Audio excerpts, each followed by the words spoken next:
Hello everyone, welcome to Ace with Ease IAS. Today we are going to take up the topic of physical anthropology, that is genetic drift. So first we'll try to understand what is Darwinian evolution and what he tried to convey. So Darwinian evolution says that over a period of time, while transmitting the genetic information from one generation to another generation, if you see in Darwinian evolution, what happens? You are transferring the genetic information from one generation to other generation, from parents to offspring. While transferring these information from one generation to another generation, small changes or modifications will happen. Small changes or modifications will happen. Okay, and on these modifications, the natural selection will act. Okay, so natural selection is an invisible force. Okay, so which will select the changes in the genetic material which are suited to the environment. Okay, so it will choose whatever the changes will make the environment, whichever the changes that are happening. Okay, natural selection will choose those changes which are making the individual fit in that particular environment. Okay, so now they are living in an environment, and in this environment, whatever the changes or modifications that are happening, okay, if they keep them fit, what do you understand by fit? Fit means, from the Darwinian's point of view, they are able to reproduce the fertile offsprings who can reproduce further in the coming generations. Okay, so natural selection is choosing the changes which are making the individual fit in that particular environment so that they can reproduce. Right? So this is Darwinian theory of evolution. So here you have genes or alleles. Okay, so their frequency is changing. Okay, so the genes or alleles are changing to the next generation with the action of natural selection. Okay, so with the action of natural selection, the genes or alleles frequency is changing, and because of which genes or alleles frequency is changing, because of which they are able to become fit. So here gene frequency and genotype frequency from one generation to other generation is changing. Right? So this change is because of natural selection.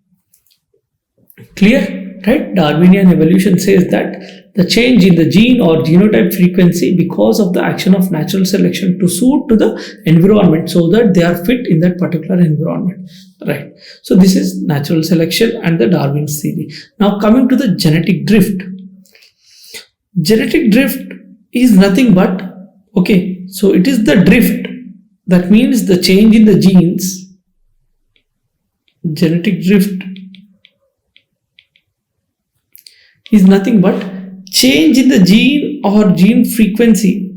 Okay, gene or genotype frequency in the next generation. Okay, so P1 generation to P2 generation, the change is happening. Okay, so here the gene or genotype frequency is changing, but not because of natural selection, but due to randomness or chance. Okay, let me demonstrate with an example. Suppose there is an island. Okay, there is an island and there are 10 people on it. Okay, 10 people on it.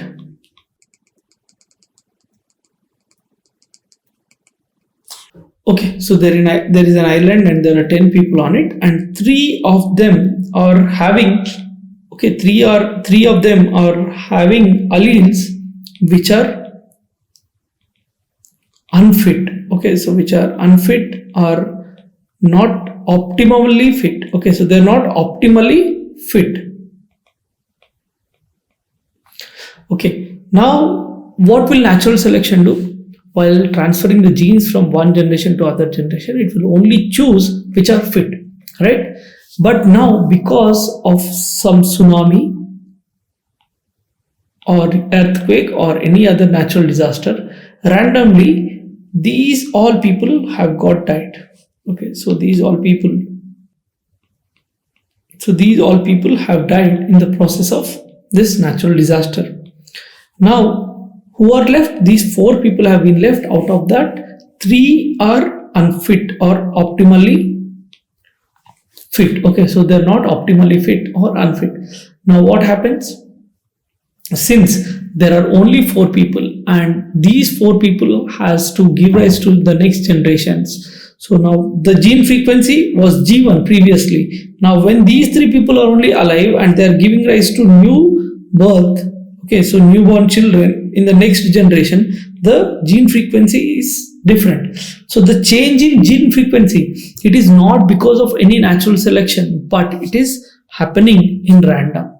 Okay, or it is because of chance. Okay, so it is because of the chance, right? So that is what genetic drift talks about. Genetic drift says that, okay, so the change in gene or genotype frequency is because of randomness or chance.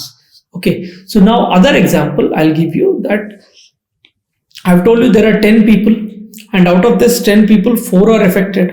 Now suppose these 4 are going to other island. Okay, so these people have went to other island, they have settled there and they gave rise to further generations. Now here also the gene or genotype frequency variation is not because of natural selection but because of chance, right?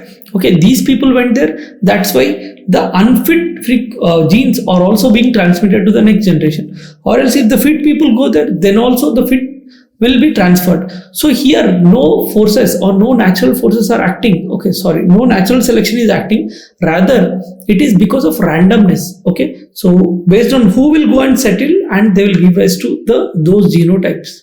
Okay, so here also the gene or genotype frequency is changing, right? So this is also called as genetic drift. So we have technical names to this. So those are bottleneck effect. So genetic drift, that is change in gene or genotype frequency because of randomness or chance, is divided into 2 types, that is bottleneck effect and the founder effect. So bottleneck effect is that, so you have a bottle and you have bottleneck, right? So in this, suppose there are 10 orange candies and you have 3 mango candies and 2 strawberry candies, and now you try to throw it into a jar. Now what happens? Because of this neck size, okay, so actually initially what is dominating? Orange is dominating, but because of this neck size, right, because of this neck effect, you may get more mangoes. Okay, so 3 mangoes, 1 strawberry and 1 orange. Okay, 1 strawberry and 1 orange. Now what is dominating here? Mango. So why? Because of the neck effect. Similarly, the same thing, this is similar to that, right? So just like bottleneck effect, because of some random event, okay, so because of that only few have become alive and rest of them are dead and those are unfit. Previously something else was dominating, now something else is dominating in terms of genes or genotypes, right? So this is bottleneck effect. And coming to founder effect, founder effect is nothing but the founder is going to new place and because of that founder the gene or genotypes are being varied. So here we can see that, okay, so here there are 10 people and 4 went there, and because of these 4 people the problems that they were having, that will be seen in the next coming generations, okay, even though they are not selected by the nature. Okay, so this effect is known as founder effect, the change in gene or genotype frequencies not because of natural selection but by random chance. Okay, so it is happening randomly. If someone else went, then someone else, what do you call, someone else genes or genotypes you will be seeing. Right, so randomly because of chance it is happening, and these change in gene or genotype frequencies because of the founders, we call it founder effect. So I hope you are clear with bottleneck effect, founder effect and genetic drift. Genetic drift is saying that, okay, the gene or genotype frequencies are changing not because of natural selection but because of random chance. Okay, so because of random event or a chance. And under that we have 2 classifications, bottleneck effect and founder effect. So genotype frequencies, if they are changing because of the founder, that is known as founder effect. And if it is because of the natural event or random event, okay, just like bottleneck, that we call as bottleneck effect. So I hope you are clear with this, and we'll be seeing the case study on genetic drift in the next session. Okay, thank you.